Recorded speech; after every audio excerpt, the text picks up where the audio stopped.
powerful play goes on, and you may contribute a verse. If only more of us had been inspired by Mr. Keating's profound insights on living a fulfilling life, perhaps we wouldn't be grappling with an epidemic of loneliness and a crisis of meaning nearly 40 years later. It seems that the underlying problems plaguing Western society at the end of the 20th century, which Dead Poets Society sought to address, have only intensified throughout the years. We have never been more disconnected from our very nature as human beings than in today's culture of emotionless, casual relationships, endless hours spent looking at screens, and a general lack of higher purpose in our everyday lives. This disconnection has disproportionately affected men, as we crave adventure, action, deep philosophical inquiry, and heroic pursuits, in contrast to the more modest but equally valuable aspirations of our female counterparts. Dead Poets Society issues a chilling warning of what can become of a man, on both a symbolic and physical level, whose masculine ambitions, creativity, and authenticity are suppressed and sacrificed to the unhealthy demands of a sick society. The film serves as a wake-up call to all men who find themselves disillusioned with their lives and existence as a whole, and who sense there is more to life than what modern culture offers.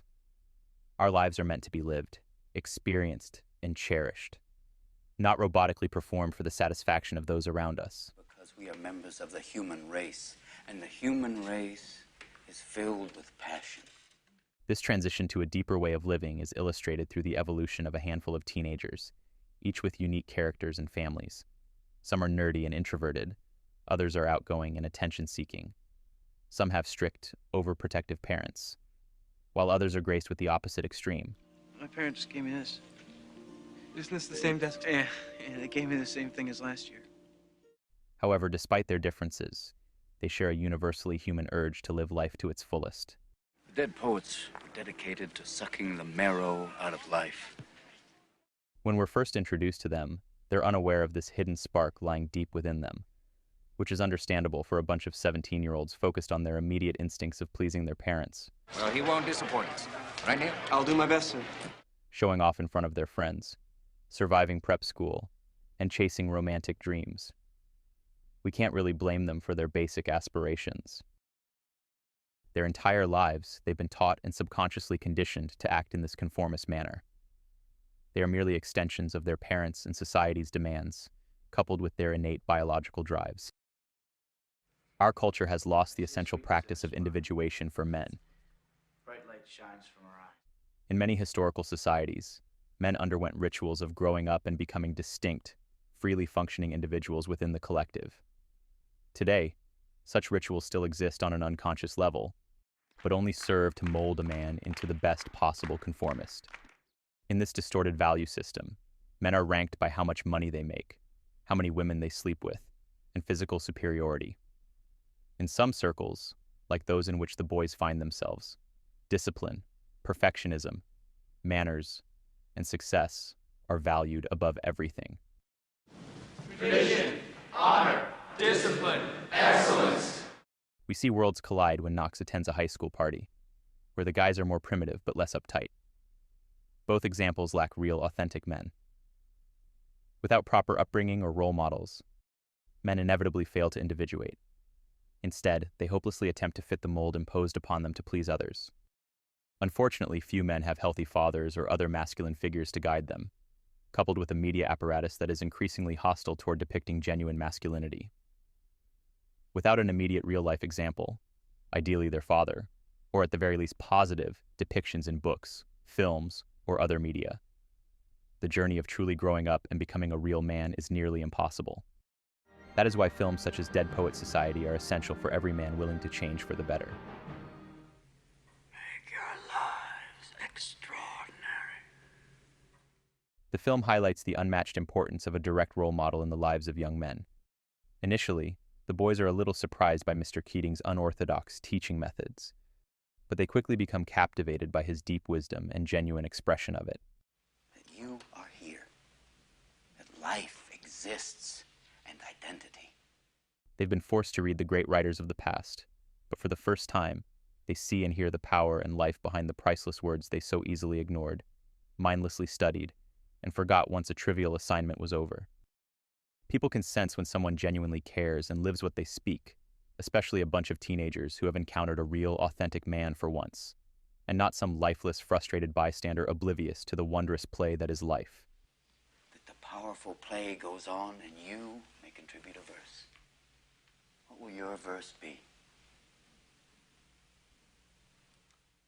The boys can't help but be inspired by Mr. Keating and his profound insights. Men have this deep urge to emulate those they look up to. While they spend nights reading poetry and trying to seize the day, each in their own ways, You're right. Carpe diem. Mr. Keating, with every new class, teaches the boys the deep mysteries of life in his unique manner. I won't delve into too much detail regarding his insightful lessons to the young men, as he thoroughly explains them himself in the film. Rather, I'd like to focus on the personal journeys of the two main characters among the boys, Neil and Todd, particularly Neil. Their contrasting personalities allow viewers to relate to either the extroverted, perfectionist leader Neil, shaped by his narcissistic, controlling father, You must be mistaken. My son's not in a play. You made a liar out of me, Neil. or the shy, chronically insecure Todd, often overlooked by his neglectful parents. Both boys are deeply captivated and influenced by Mr. Keating. Neil, whose suppressed creative spirit yearns to break free, finds the courage to audition for a Shakespeare play, but lacks the boldness to tell his father. After securing the lead role, his father discovers his deception and forbids him from performing. Neil is torn. His entire life, he's been a puppet controlled by his father's soul-crushing demands. But now Neil has the chance to finally be himself and express his inner desires, emotions, and passions. He faces a choice: continue playing the dutiful, symbolically dead son, or play his dream part and for once be himself, who he truly is.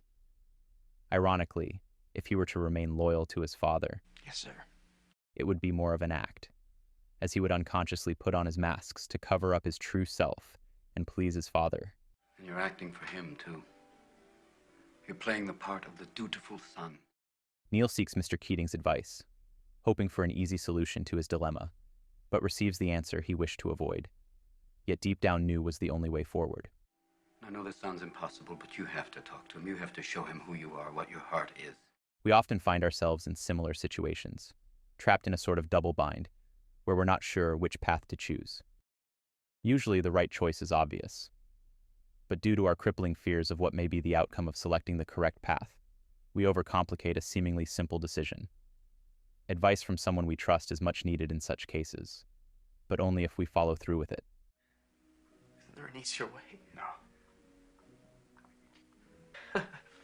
I'm trapped. No, you're not. Neil decides not to. He lies to Mr. Keating, claiming he expressed his true feelings to his father, and proceeds with the play, hoping his father won't find out. And for once in his life, he feels truly alive. Though he is acting, it's as if it were him up there, being himself in front of the whole world.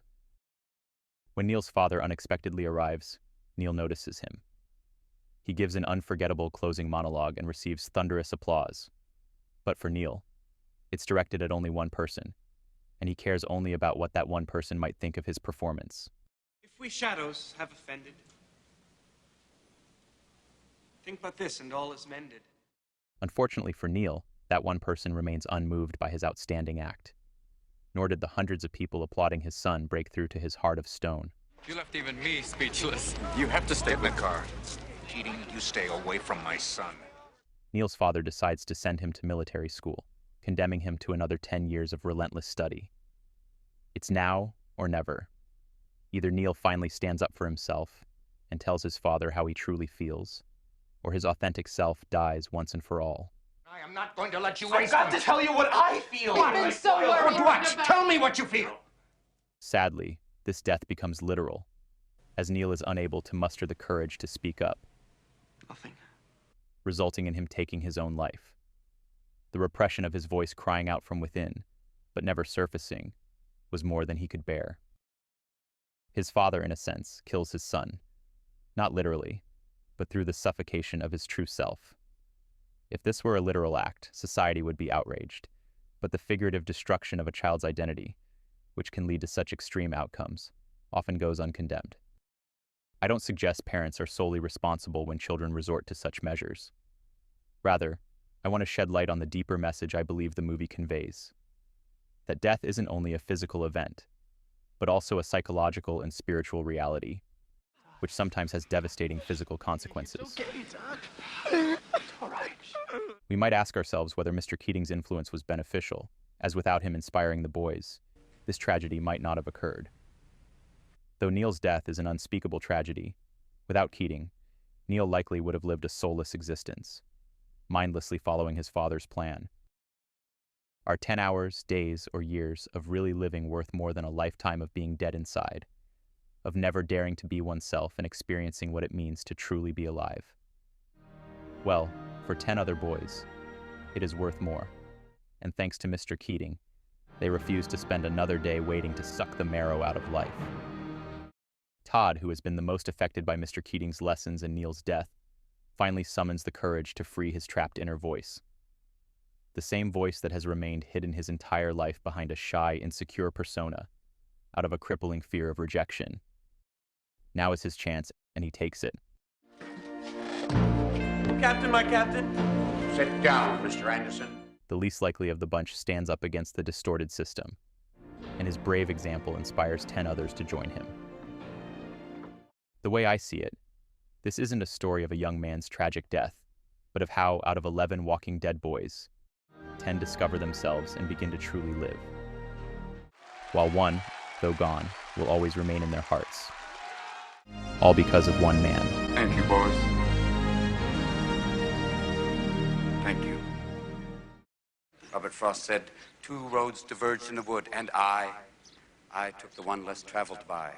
And that has made all the difference.